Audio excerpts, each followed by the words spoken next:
Kacaturkeun di Karajaan Galuh anu ngaheuyeuh dayeuh waktu harita teh nyaeta Prabu Barmawijaya Kusuma. Anjeunna boga 2 permaisuri. Nu kahiji Dewi Naganingrum, ari nu kadua Dewi Pangrenyep. Dek, mudah-mudahan ketos ageng ade jadi anak anu bager, soleh, kasep, tur tiasa ngebahagiakeun orang tua. Amin. Bakalan bahaya ya, Pohaci kedap deui bade boboran. Wahai Paduka, kaula bade minta izin kanggo ngabantu boboran kakanda Pohaci Naganingrum. Kusabab balas jasa hamba ka anjeunna. Mangga Adinda, lamun anjeun kersa ngabantos boboran Pohaci, mangga cumponan, asal teu ngaganggu kagiatan Adinda. Kaula teu aya kagiatan Paduka, tapi kaula hoyong ngabantosan boboran kakanda Pohaci saorang diri. Teu kedah dibantosan ku dayang-dayang. Kusabab maranehna kasaukur ngaganggu hamba. Kitu wae Paduka, hamba izin pamit. Wahai Dewi Pangrenyep, di dieu kaula minta izin. Aya kabar gembira di Kerajaan Galuh ieu. Aya kabar naon? Bun Dewi Naganingrum teh bade boboran. Geus ku kaula diurusna. Kaula geus minta izin ka Paduka. Juk ayeuna maraneh indit ka ditu. Nuhun Dewi. Harita keneh Dewi Pangrenyep langsung ka istana ngabantosan boboranna Dewi Naganingrum. Saentos boboranna anakna Dewi Naganingrum, tapi ku Dewi Pangrenyep diganti ku anak anjing. Nepika seolah-olah Dewi Naganingrum teh nglahirkeun anak anjing. Ari orok nu saeutusna ku Dewi Pangrenyep diasupkeun kana kandang dibarengan ku endok ayam hiji. Teras Dewi Pangrenyep miwarang Kilengser malitkeun anakna Dewi Naganingrum ka walungan Citanduy. Salaresna aki teh nyaah cu, tapi da kumaha deui ieu parentah ti Dewi Pangrenyep. Hampura akinya cu, ieu aya endog kanggo isukan cucu. Hampuranya cu sakali deui. Wahai Paduka, hamba teu nyangka Pohaci bakal nglahirkeun anak anjing. Hamba ningali kajadianana. Hamba kudu kumaha Paduka? Naon? Kacida pisan eta si Pohaci. Geuwat paehan si Pohaci jeung anak anjing eta. Kilengser? Mana Kilengser teh? Wahai Paduka, aya naon Paduka ngagegero hamba? Piceun anak anjing eta jeung si Pohaci na kaleuweungkeun. Ulah aya nu di dieu. Tapi Paduka, geus ulah loba ngabantah. Ieu parentah. Tuluy Kilengser miceun anak anjing eta jeung Pohaci kaleuweungkeun. hampuranya Pohaci, soalna ieu parentah ti Paduka. Nuhun Ki, teu kuna naon. Di salah sahiji desa aya Aki jeung Nini balangan terang. Aki, nah aku naonnya tadi penting Nini ngimpi karagragan bulan. Nah aku naonnya Eta teh tanda urang bakal menang rezeki badag. Hayu urang maca doa weh, sugan weh jadi kenyataan. Mohon Ki, mudah-mudahan mimpi tak diungi teh jadi kenyataan.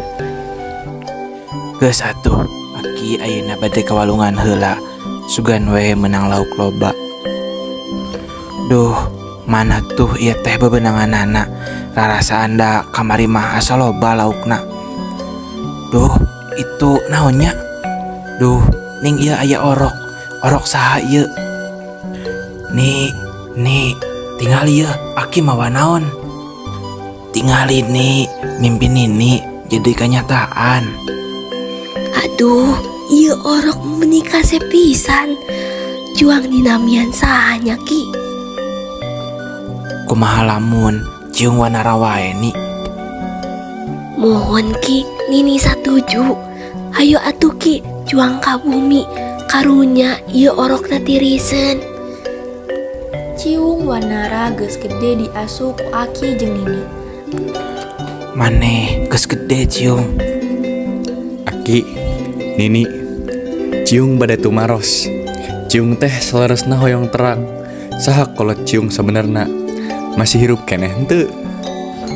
Sabenerna teh ciung teh anak raja, anakna bangsawan. Ngan mung dipicen ku salah sahiji permaisuri raja.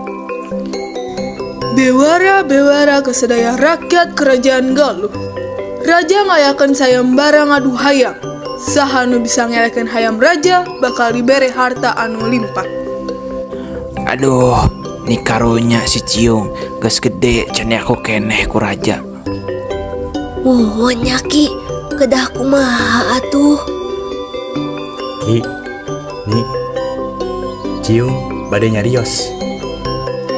Jadi kieu Ki, Ni, ciung bade ngumbara, bade nganu hayam di kerajaan. Ciung nyuhunkeun doa restu ti Aki sareng Nini.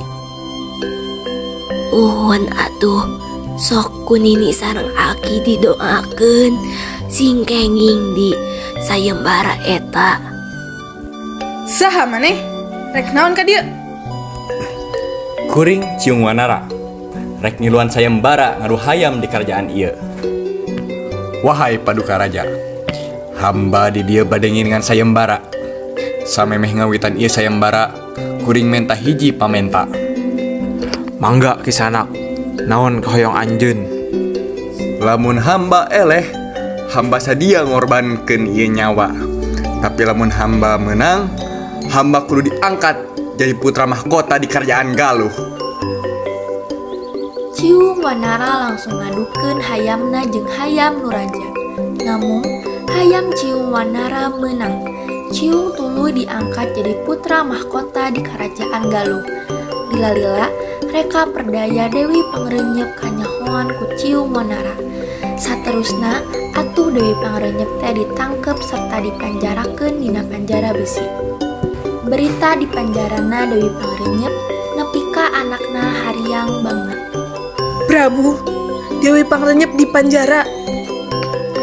Naon? Kusaha?